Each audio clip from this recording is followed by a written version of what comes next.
नमस्कार साथियों, कैसे हैं आप सब। आई होप आप सब अच्छे होंगे, स्वस्थ होंगे, मस्त होंगे अपने अपने लाइफ में।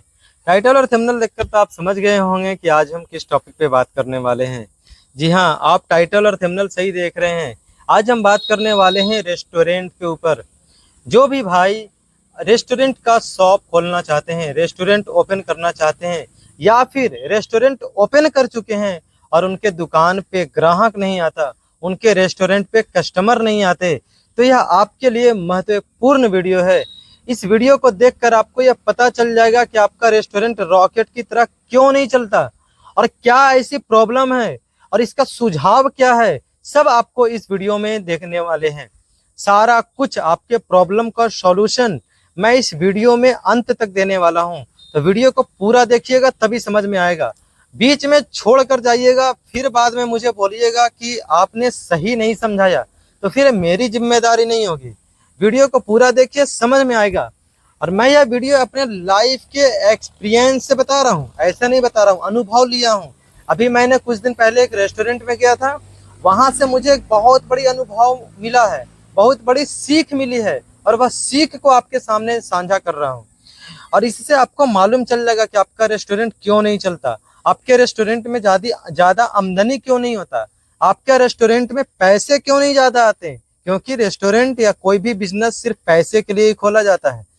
तो आपके यहाँ इनकम क्यों नहीं बढ़ रही है, इन सभी सवालों का जवाब आपको इस वीडियो में मिलने वाला है। तो चलिए वीडियो को देखिए, वीडियो को शुरू करते हैं। और आपको चैनल पे नए आए हैं तो चैनल को सब्सक्राइब, लाइक, शेयर, कमेंट सब कुछ कर दीजिएगा। तो चलिए पहले आप पूरा वीडियो को कंटिन्यू करके देखिए। तो चलिए वीडियो को शुरू करते हैं। देखिए, रेस्टोरेंट नहीं चलने का लोगों को कई कारण होते हैं। कुछ कुछ रीजन जो मैं अनुभव से सीखा हूँ वह आपके सामने साझा कर रहा हूँ। और अगर यह प्रॉब्लम का सॉल्यूशन आप निकाल लेंगे तब तो आपके यहाँ कस्टमर फिर दौड़ दौड़ कर आएंगे। एक बार नहीं, 1000 बार आएंगे। एक ही कस्टमर आपके पास 1000 बार आएंगे और फिर भी आपका रेस्टोरेंट चलता रहेगा, दौड़ता रहेगा, फिरता रहेगा, भीड़ लगती रहेगी, कभी किसी प्रकार की कोई दिक्कत नहीं होगी। तो मैं अभी आपको एक कहानी बताता हूँ। कहानी मेरी ही है, कोई दूसरे की कहानी नहीं है। अभी कुछ दिन पहले मैं एक रेस्टोरेंट में गया था। नया रेस्टोरेंट खुला हुआ है, अच्छा सजावट था, लाइटनेस अच्छी थी, 4 एसी लगे थे, मस्त गद्दे लगे थे, कुर्सी लगी थी, वेटर थे, मालिक था, सब कुछ कंप्लीट था, लाइट वगैरह पूरा शोरूम, मतलब मजा आ गया था। रेस्टोरेंट जब उद्घाटन हुआ था मजा आ गया था। जिस दिन रेस्टोरेंट ओपन हुआ उस दिन तो मैं नहीं गया, मैं कहीं बाहर था। फिर मैं उस रास्ते से गुजर रहा था तो दोनों लोग उस रेस्टोरेंट के अंदर में गए। और ध्यान दीजिएगा, गौर से सुनिएगा इसको। इस कहानी में आपको सारा कुछ क्लियर हो जाएगा कि मेरा रेस्टोरेंट क्यों नहीं चलता और मेरे रेस्टोरेंट में प्रॉब्लम कहाँ कहाँ पे है। तब तक इस बस को जाने देते हैं, ज्यादा हॉर्न बजा रहा है। देखिए, जैसे ही मैं उस रेस्टोरेंट के अंदर गया, कोई सिक्योरिटी गार्ड नहीं था गेट खोलने वाला। तो पहला प्रॉब्लम मुझे दिखा कि वहां पे सिक्योरिटी नहीं था। चलो गेट खोला, अंदर गया। अंदर जाकर हम लोग दोनों बैठ गए, हम और मिसेज दोनों थे। बैठने के बाद मेरे पास एक आया, पहले बोला, पानी भी नहीं दिया। जो पहला नियम होता है कि रेस्टोरेंट में आप जैसे ही एंट्री करके बैठ जाते हैं, आपके पास मेनू चार्ट, बॉटल पानी और कुछ टिश्यू पेपर आपके पास होना बहुत जरूरी है। काउंटर टेबल साफ होना बहुत जरूरी है। टेबल तो साफ था, बैठे, डायरेक्ट मेनू चार्ट मिला हाथ में, पानी वगैरह कुछ नहीं आया। मेनू चार्ट मिला, ऑर्डर दिए। ऑर्डर क्या क्या दिए थे? एक डोसा, एक चाय, एक कॉफी, 3 चीज ऑर्डर दिया था मैंने। ऑर्डर देने के बाद वो चला गया। अब पता नहीं किसको कहा, बोला क्या बोला, मेरे को कुछ समझ में नहीं आया। इंतजार किया, 10 मिनट 15 मिनट इंतजार किए हो गए। फिर दूसरा व्यक्ति आया, बोला ऑर्डर हो गया सर। मैंने कहा हाँ हो गया। क्या क्या हुआ सर? उसने भी पूछा, उसने भी डायरी में लिखा, वो भी गया। तीसरा मालिक आया, फिर 15 मिनट बाद वो भी ऑर्डर लिया। फिर एक वेटर आया, वो भी ऑर्डर लिया। मेरे पास 4 लोग आकर ऑर्डर लेकर गए। अब आप समझ लीजिए कि किसी रेस्टोरेंट में आप जाते हैं, नया रेस्टोरेंट है, ओपन अभी हुआ है, और उसी रेस्टोरेंट में भीड़ भी बहुत ज्यादा है क्योंकि नया था, सजावट अच्छी थी, लग्जरियस था, तो लोगों ने जाना पसंद किया। क्योंकि बाहर का वैसा कहते हैं ना कि जो दिखता है वो बिकता है, तो दिखाने में तो अच्छा था रेस्टोरेंट, तो चलो लोग चला गया। किसी को कोई प्रॉब्लम नहीं हुआ। अंदर जाते ही लोगों को प्रॉब्लम देखना शुरू मिल जाता था, जैसे मुझे देखने को मिला। अब सुनते जाइएगा। सारे जितने भी कस्टमर्स बैठे थे, मैं बैठा रहा, मेरे सामने एक कस्टमर, 4 लोग उन लोग भी आए, एक टेबल पे 2 कुर्सी दाएं बाएं लगी रहती है, 4 लोग उन लोग भी बैठे। प्रॉब्लम क्या हुआ कि उन लोगों ने भी डोसा का ऑर्डर दिया। अब डोसा उन लोगों ने मंगाया, चखा, जिसमें मेरे जाने के बाद उन लोगों ने आया और उन लोगों को ऑर्डर दिया और तुरंत आ गया डोसा, लेकिन मुझे अभी तक नहीं मिला। जैसे ही उनके पास डोसा आता है, टेबल पे डोसा रखाया जाता है, डोसा को चखते हैं चारों व्यक्ति और डोसा क्लियर कैंसिल कर दिया जाता है। मालिक को बुलाया जाता है, मालिक ने तुरंत ही उस डोसे को कैंसिल कर देता है, वहां से हटा देता है, वेटर के द्वारा साइड करवा देता है। मालिक ने माफी भी मांगा, सॉरी भी बोला, फिर दूसरा चीज ऑर्डर किया गया।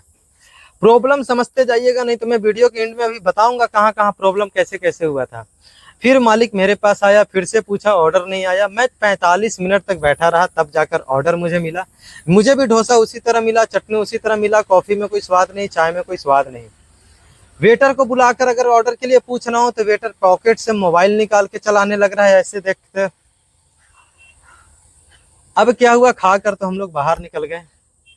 अब इससे मुझे जो सीख मिली मैं अब आपको शेयर कर रहा हूँ। अगर आप रेस्टोरेंट ओपन करते हैं तो पहले मैनेजमेंट सिस्टम को चलाना सीख लेना बहुत जरूरी है। अगर आपको मैनेजमेंट चलाने नहीं आती, टीम बिल्ड करने नहीं आता, स्टाफ को मैनेज करने नहीं आता, तो आपका रेस्टोरेंट या किसी भी बिजनेस में आप प्रगति नहीं कर सकते। आई होप आप किसी भी बिजनेस को ओपन कर लीजिएगा, स्टाफ मैनेजमेंट करना बहुत जरूरी है। जो वहाँ के फाउंडर थे उनको स्टाफ मैनेजमेंट करने का कुछ भी मेरे हिसाब से अकल ही नहीं था। एक प्रॉब्लम और दिखा मुझे कि कोई भी टेबल पे नंबर नहीं लिखा था, 1 number, 2 number, 3 number, 4 number, 5 number, ऐसा टेबल नंबर लिखा रहता है कि कितने नंबर टेबल पे कितना ऑर्डर आया। वहां पे कोई टेबल नंबर नहीं था, सिर्फ मुंह जबानी याद किया गया था, लेकिन टेबल नंबर लिखा नहीं था। तब प्रॉब्लम को सुनते जाइए कि प्रॉब्लम कहाँ कहाँ पे आया था। कहानी से आपको सीख मिल गई होगी, लगभग में तो समझ गए होंगे, लेकिन अभी नहीं भी समझे हैं तो वीडियो को भी देखते जाइए, मैं पूरा क्लियर कर देता हूँ और इसका सॉल्यूशन भी बता देता हूँ कि क्या क्या होना चाहिए।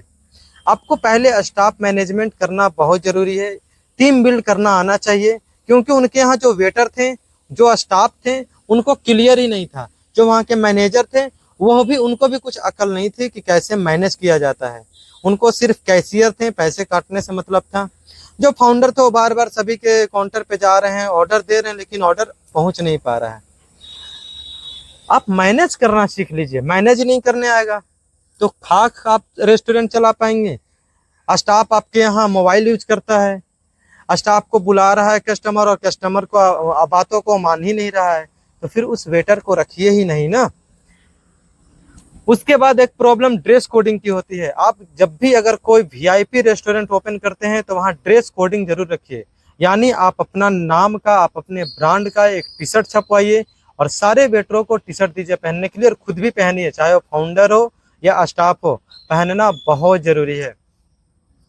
इससे कस्टमर पे इफेक्ट पड़ता है कि नहीं, देखने में अच्छा है। और आप एक नियम कानून बनाइए अपने स्टाफ के लिए। बहुत तरीके के नियम कानून होते हैं जो मैं अभी वीडियो में बताने लगूं तो बहुत लंबी बन जाएगी वीडियो। मैं शॉर्टकट में लेकर जाना चाहता हूं कि आपके पास टीम मैनेजमेंट करने का ऑप्शन होना चाहिए, बुद्धि होना चाहिए, अकल होनी चाहिए, कहीं से क्लासेस कर लीजिए, तब जाकर आप रेस्टोरेंट ओपन करिए। दूसरा चीज, रेस्टोरेंट में स्वाद पहले खुद चखिए, तब जाकर कस्टमर तक पहुंचाइए। चाहे किसी भी चीज का स्वाद हो, डोसा हो, नूडल्स हो, पास्ता हो, पनीर चिल्ली हो, कुछ भी हो, एनीवेयर, पहले खुद चखिए कि आप जो हलवाई रखे हैं, जो बनाने वाला रखे हैं, वह बनाता कैसा है, फूड सप्लीमेंट वो कैसा दे रहा है, उसको बनाने का अक्ल भी है या नहीं है, कितने साल का एक्सपीरियंस उसके पास है। यह सब आपको जानना बहुत जरूरी है रेस्टोरेंट के मामले में, अन्यथा फिर आप रेस्टोरेंट नहीं चला पाएंगे। क्योंकि जब आपके यहाँ स्वाद ही नहीं रहेगा, आपके यहाँ लोगों को अच्छा ही नहीं लगेगा खाने में, तो फिर आपके यहाँ लोग बैठने क्यों आएंगे, खाने क्यों आएंगे, सिर्फ एसी का हवा लेने तो आएंगे नहीं। तो आपके यहाँ फूड का भी बहुत बड़ा प्रॉब्लम है। तो इतने सारे प्रॉब्लम के साथ अगर आप सुधार कर पाते हैं तो आप एक अच्छा रेस्टोरेंट चला पाएंगे।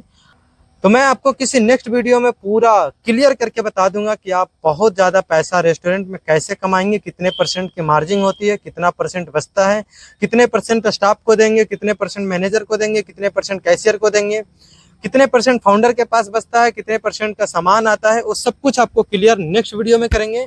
तो आई होप आज के वीडियो को हम यहीं तक रखते हैं। वीडियो पसंद आया हो तो लाइक शेयर सब्सक्राइब कमेंट कर दीजिए। जाते जाते मैं फिर वही कहूँगा, प्यार सजाता है गुलशन को, नफरत वीरान करे। प्यार के साथ मिलवर्तन के साथ आप अपने बिजनेस को बढ़ाइए और ढेरों सारा पैसा कमाइए। Thank you for watching my video. Bye bye, take care, फिर मिलते हैं।